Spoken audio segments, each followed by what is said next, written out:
संगति ये चीज छोट मत समझ। आदमी के किस्मत से पहले ओकर संगत बदलता है।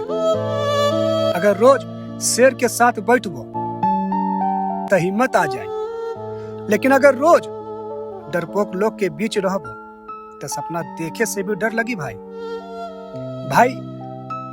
लोहा भी कवार के साथ रह के जंग खा जाता है, और आदमी गलत संगति में रह के अपना पहचान खो देता है। याद रखिए भाई, जैसन लोग के साथ उठक बैठक वैसने सोच बन जाए, और जैसन सोच बन जाए वैसने जिंदगी बन जाए।